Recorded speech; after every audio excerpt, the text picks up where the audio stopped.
دیدگاه اصلی وزارت عدلیه افغانستان تعمیم و تحکیم قانونیت و تأمین عدالت به منظور حفظ حقوق و منافع اشخاص حقیقی و حکمی است و از اونجا که چوکات این دیدگاه را تعالیم و احکام حیات بخش دین مقدس اسلام، قانون اساسی، استراتژی انکشاف ملی، استراتژی سکتور عدلی و قضایی افغانستان و استراتژی وزارت عدلیه به نام قانون و عدالت تشکیل می‌دهد، اهداف اصلی و استراتژی که ما نیز در همین چارچوب طرح و تنظیم گردیده است. اهداف استراتژیک وزارت عدلیه: موضوعات و محورهای ذیل جزء اهداف اصلی و استراتژیک بوده و خطوط اساسی پالیسی و سیاست وزارت عدلیه را تشکیل می‌دهد. 1. تقویت ارزش‌های دینی و اسلامی و رعایت ارزش‌ها و احکام مندرج قانون اساسی و دفاع از آن در ساحه کاری وزارت و در سطح دولت و حکومت. 2. تقویت حاکمیت قانون از طریق تصویب، تدقیق، چاپ و نشر اسناد تقنینی کشور. 3. بلند بردن ظرفیت‌ها برای حل منازعات حقوقی قبل از ارجاع آن به محاکم. 4. تسریع تطبیق فیصله‌های قطعی و نهایی محاکم در قضایای مدنی و تجارتی. 5. بلند بردن ظرفیت برای حمایت و دفاع از دارایی‌ها، ملکیت‌ها و منافع دولت. 6. مواظبت و نگهداری مؤثر و مطمئن توقیف شدگان و محبوسین و اصلاح و تربیت محجوزین. 7. ایجاد و توسعه سیستم خدمات مساعدت‌های حقوقی در تمام ولایات کشور. حقوقی عامه در سطح کشور. 9. دفاع از حقوق بشر، دموکراسی و حقوق اساسی و آزادی‌های عمومی شهروندان در سطح کشور. 10. تقویت منابع بشری و تطبیق رفرم اداری. 11. ایجاد و توسعه زیربناهای فیزیکی. 12. تقویت همکاری و هماهنگی با سایر نهادهای دولت مخصوصاً در سکتور عدلی و قضایی افغانستان. برنامه‌ها برای تحقق هر یک از اهداف استراتژیک و خطوط اساسی ذکر شده، یک یا چند برنامه طرح و تطبیق شده و یا در حال تطبیق می باشد که دستاوردهای مثبت هم داشته و در اینجا با اغتنام از فرصت از 14 برنامه به اختصار یادآوری میکنم.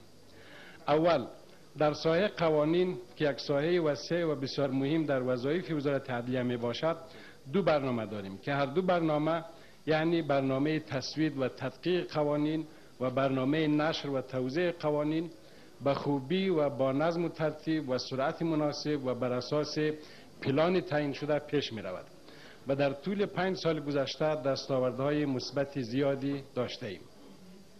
1. در برنامه تصویب و تدقیق چنان که در جریان هستید، در طول 5 سال گذشته بیش از 250 مورد اسناد تقنینی در وزارت عدلیه و با تلاش شبانه روزی همکاران فعال و زحمتکش ما طی مراحل شده و بیش از 160 شماره جریده رسمی، یعنی به طور اوسط در هر ماه بیش از 2 شماره مشتمل بر قوانین و سایر اسناد تقنینی که طی مراحل شده به چاپ رسیده است و این حجم کار تقنینی در هیچ دوره‌ای در وزارت عدلیه سابقه نداشته است.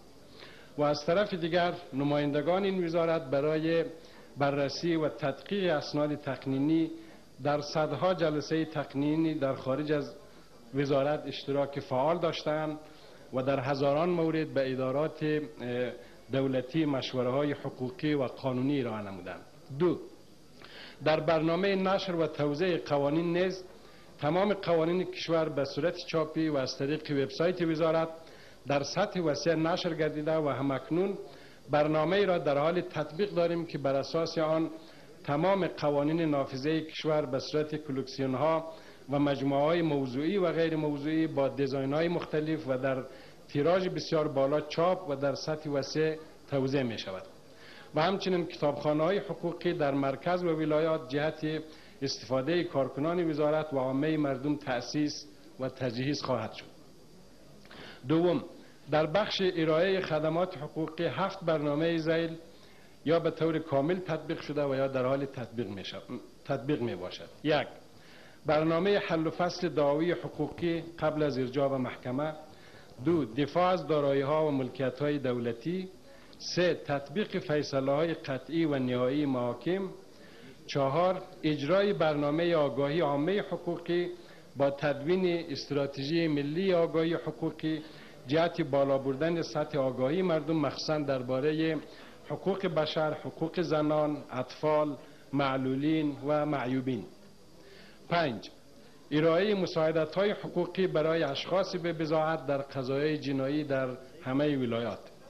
6. طرح و اقدام به تأسیس واحد حقوق بشر در وزارت عدلیه برای دفاع و حمایت از حقوق بشر و حقوق اساسی و آزادی‌های عمومی اتباع کشور. 7. تأسیس انجمن مستقل وکلای مدافع که در سال 1387 بعد از تصویب قانون وکلای مدافع توسط شورای ملی موفقانه انجام پذیرفت و فعلا این انجمن به طور مستقلانه فعالیت‌های خود را ادامه می‌دهد. برنامه‌های یاد شده با سرعت در حال توسعه و گسترش می‌باشد و امیدواریم در سالهای بعدی با دقت و موثریت بیشتر انجام یابد. 3. در ساحه تقویت منابع بشری و ارتقای ظرفیت‌ها 3 برنامه در حال تطبیق می‌باشد. 1. برنامه رفرم اداری در بخش ملکی وزارت که تقریباً به طور کامل تطبیق گردیده است. 2. برنامه آموزش‌های مسلکی و تخصصی لازم که در چندین نوبت در مرکز و ولایات به اجرا گذاشته شده و همچنان ادامه دارد. 3. اکمال و تجهیز ادارات وزارت در مرکز، ولایات و ولسوالی‌ها. در نتیجه تطبیق این 3 برنامه افراد شایسته به کار گمارده شده که همکنون با احساس مسئولیت بیشتر خدمات بهتر و مؤثرتری برای دولت و شهروندان ارائه می‌نمایند. تکرار کنم از کجا؟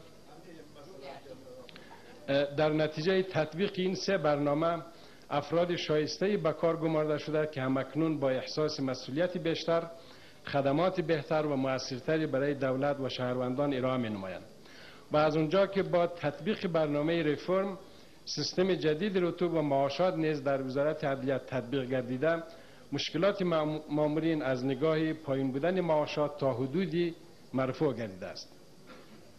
چند موضوع به حیث اولویت‌های کاری در رأس همه برنامه‌ها خواهد بود. 1. مبارزه قاطع و جدی و همه‌جانبه با فساد اداری که در واقع از اولویت‌های همه ارگان‌های دولت و حکومت است و ما در اداره خود با اینکه از این جهت در وضعیت نسبتاً مناسبی قرار داریم، اما در عین حال وظیفه خود می‌دانیم که در مبارزه با فساد اداری در ادارات وزارت عدلیه با طرح برنامه و پلان تطبیقی آن وضعیت را از آنچه هست بهتر گردانیم. 2. تداوم تطبیق اصلاحات اداری در بخش‌های مختلف وزارت در مرکز و ولایات و همچنین تجدید نظر جدی در ساختار اداره و روش‌های کاری آن.